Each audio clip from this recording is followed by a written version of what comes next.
have to just Yeah. sit there and listen. I want everyone to have as much freedom to do whatever they feel they need to do. Yeah. And so when you're coming up with these exercises for people, and I won't get too much in detail because I don't want to give it away because like there's a lot of stuff that you just need to experience. But when you're coming up with these exercises for people to do with each other, is it something novel and unique that you come up with beforehand, or is it just something that runs through you and you're inspired by it? So you're like, hey, let's do this now. I Do you think guys prepare for it? I think that both of those and stuff we've learned from others, like Perzan was on the retreat that you run, right? Yeah, Yeah, yeah. he studied with Brad Blanton, who wrote the book Radical Honesty, which is a huge inspiration for a lot of this. Um, Mm. so we got a lot of exercises from that, but then there's more like our own twist on those and some add-ons. And I think I'm pretty good. Our friend JP Sears, who also does similar work, like emotional healing.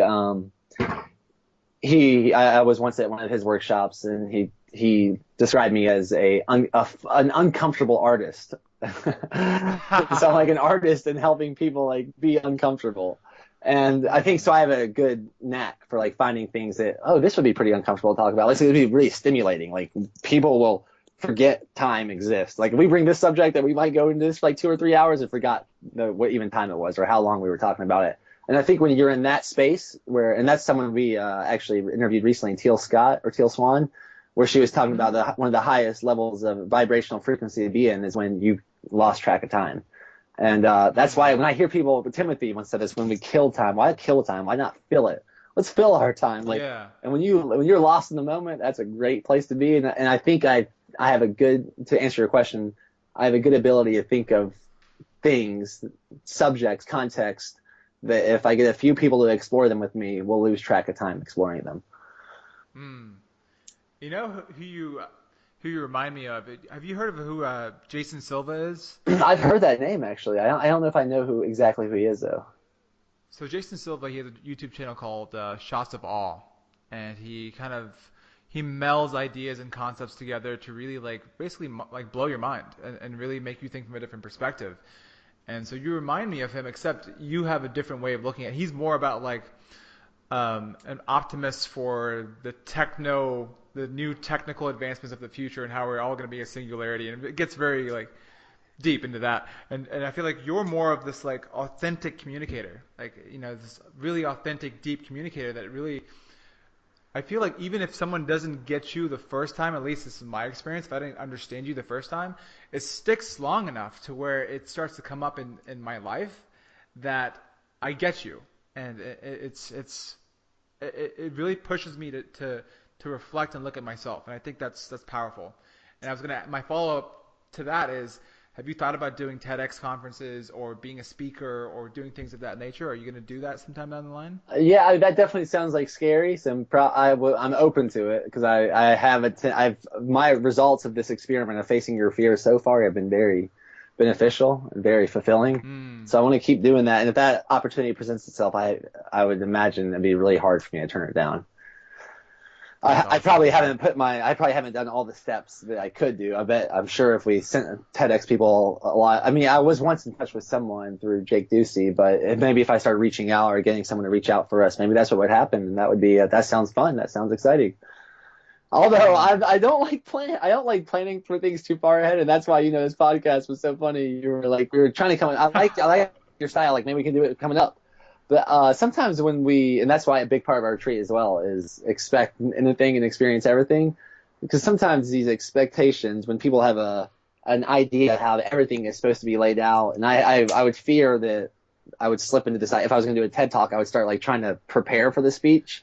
And then I oh, I would see what feel you like mean. it's a regurgitation, like it's acting. So I would love it if TEDx called me one day, like, "Hey, we got a spot open. You want to go do a speech And today?" you just Yeah, that's how I would prefer to do it.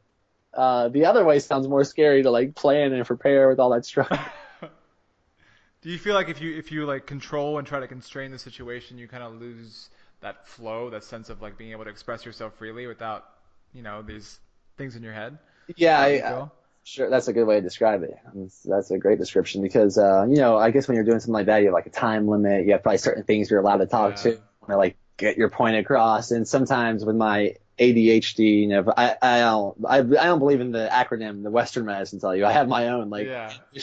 ambitious, defiant, happy Danimal. Or like, I have the other one, attention dialed into a higher dimension. that sometimes Oh, that I like that. I like that. ADHD nature of thought, which I do believe I'm blessed with, is Mm. not the most conducive for giving like keynote speeches, but I'm not opposed to it either. Maybe Yeah, whatever comes up will be perfect, or maybe it'll be a challenge for me. That maybe I need to face that challenge to start preparing for things a little more. So who that's knows? cool, dude. It's crazy to think that people like consider that as a disease and they medicate so strongly, like strong doses of Ritalin to like really just suppress like all this energy that wants to come out. And like I know this family and the wife comes to train with me and her daughter is like on these strong dosages of Ritalin and this girl is like full of energy, right? And she's like maybe 6 years old. She's having these like deep ideas and thoughts about the world and she's expressing herself. She's just very active. She's like vibrating her body and jumping up and down and saying what she's thinking. And to them, it's like, oh, something's wrong with this girl. Oh Something's man. wrong with this chick. We gotta like calm her down. She can't be in school. Um, and it's cool. I like the way you said it. Like, could you say that one more time? Like the way you see ADHD. Like, what was your acronym? Oh, I had one for myself that as an What was it again? ambitious, defiant, happy Danimal. Ambitious, defiant, happy Danimal. I like And that. that's kind of how you're probably describing that child. There's probably very ambitious, very Yeah. defiant, very happy, and whatever her name is. Hopefully it's a Diana or Danielle.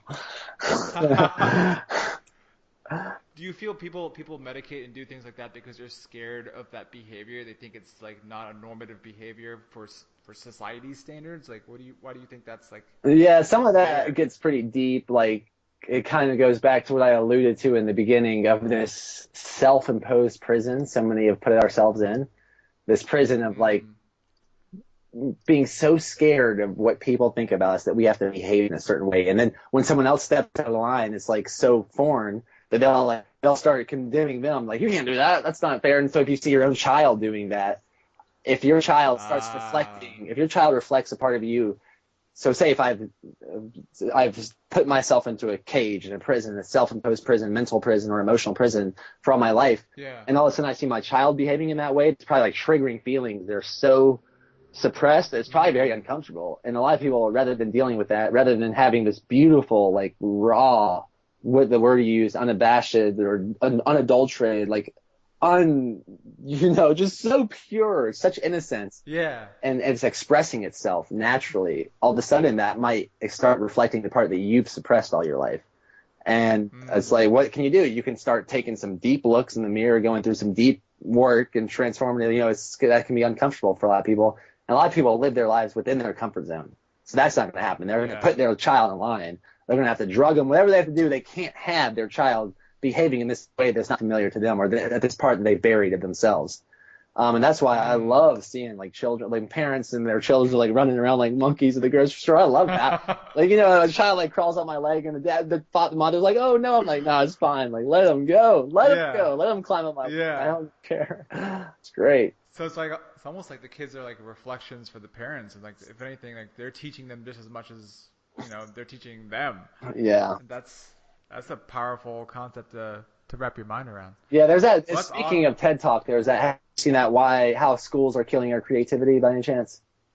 I've not seen that. No. It's probably one of the most viewed TED Talks, and I had a friend that really stressed me watching. In the very long, you should definitely check that out. But long story short, at the Okay. very end, I think this woman hired a psychologist. Like, there's something wrong with my child. I need to figure it out. I might be telling this story wrong, but this is what I got from it. This is my perspective. Yeah. The Yeah. Yeah. psychologist came over, or the doctor came over, and was like, all right, ma'am, hold on one second. Let's go talk in private. And he turned on music, and then they went into the other room. And then they watched the child dance like perfectly to the music. Like every step was like perfect to the beat. And then the doctor was like, man, there's nothing wrong with your daughter. She's just a dancer. Wow. She's a dancer. There's nothing wrong with Wow. her. So it's like crazy to think that because we have this factory farm or this domestication of education that we think people are needed like these cookie cutter type of people. Like what are we stopping them? Like what greatness are they stopping themselves from tapping into because these fences that are up? So Wow. I definitely have to check that. That's crazy. yeah, yeah. Damn. Oh, and I think that girl turned out to be like one of the most famous dancers. Like I don't know Oh, much about the really? dancing world, but it's like a big deal. Holy crap, dude. That's awesome. Well, hey man, what do you see next for you? Like, what do you see next for you and your brothers? Like, what's the next step? Well, Like, definitely this.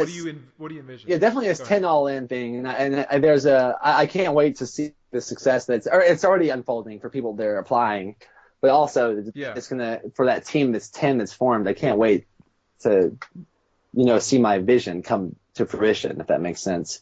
Um, and in a bigger picture than that is like what I alluded to earlier. Maybe all of a sudden it'll wake up people, like these 10 could be a snowball to an avalanche of like, hey, wait a minute, we lost what money was about. Money is supposed to be a frequency, like a gift. It's supposed to be an awesome energy. It's not something that's so mysterious that we just, by doing what we love, we're successful. And successful people attract financial success. They attract all types of success. So first, I want to start shifting that paradigm, kind of how you described me as. That's awesome. I thank you for saying that. But to shift the paradigm Yeah. that what true success and what true wealth is. And that's being congruent with who you are. That's like tapping back into that inner child and loving that inner child and letting it express itself by giving your spiritual gifts to the world. And that the retreats really help with that. And we're going to our plan right now. We're going to the Virgin Islands January 2nd to the 6th. And I'm not sure when you're going to put this interview up, but we have a few more spots for that. That'll be an awesome retreat.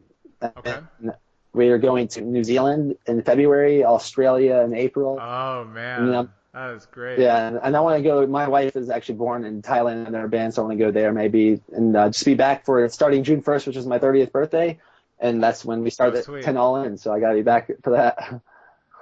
That's cool. So can anyone apply for 10 all in, or is it a very competitive process? Like, I mean, definitely anyone that's interested, send me an email and I'll fill out a questionnaire and I can. I'm working with JP. And did you met Sal, right? Did you meet Sal? was that? Yeah. I don't know if I have. Sal, actually. wait, was he the one? Was he in the retreat where he's from Turkey? Or no, he wasn't there yet. Okay. No. Our retreat was like Jamie and I forget some of the names, but we were in Seattle, so that was different. I'm confusing. I thought you were, because you're from Austin. I was thinking you were in the Austin retreat, but that's right. You're in the Seattle retreat. No. Okay, so Yeah. So I got two of my friends that are helping me form the best team possible, and then for everyone that applies, we're connecting them in a Facebook group, so it's turning into a big community now, regardless. So awesome. And how can they find that? How can they email you? Where can they go? I have one video up and on our YouTube channel, but they can apply at 10allin@gmail.com. And not everyone that sends me an email, but anyone that decides to go through the application process, because I have evaluation consultations and it costs money to apply. And those sessions will be with I'll talk to him first. Then JP does a session on beyond self-sabotage, because like I said, first you have to have closure. You have to close these gaps of things that you haven't opened your heart or mind to. And then you can start having conversion and commission. Like then you can start transforming into the person that's the best you. And that's from one of my friends, Brandon Hawk, and that's one of the 10. I know I'm going all over the place right now, but welcome to ADHD. No, that's fine. The 10 will be working with my friend Brandon Hawk, and he does his own thing called U trainings. But first, as he would tell you, that you first need that closure. Then you go into the conversion phase where you realize what your gifts are and how you've been holding yourself back, and start tapping into that new level of greatness. And then there's the commission. So I have a whole structure and blueprint set up for this. And yeah, if anyone's interested, definitely email us. If you're vibrating at the level I'm speaking right now, I would love to hear from you. Sweet. And how? When's the next retreat again? January 2nd to the 6th in the Virgin Islands. 2nd to the 6th, and they can find out more information on your website. Yeah, website. Rawbrahs.com. Okay. And then anyone that's interested in the retreat, for sure, Rawbrahs@gmail.com. So. Awesome. And just to wrap this up, man, I want to ask you one last question, and that's if you had one message to the world to give, and you were on your deathbed, what would that be for generations to come? Because like the Native Americans, the way they lived their life was knowing that they wanted to affect 7 generations after them. And if you had that opportunity to do that, or it's presented to you right now, like what would you say? What would you impart to the world? Yeah, and that's kind of loaded. That's good. I mean, the one that came up, I was trying to think about it, but the one that I didn't think about, that just came up, was that something like Jesus is real, and that if you accept him, he can live in your heart. And that would be something like that, just like to remove your judgments around that. And I don't want to necessarily get in like a religious or a philosophical debate about that, but to me, regardless of your belief in Jesus, as long as you believe he was a real man and what he did, you don't have to. Some people don't believe he was God. I do.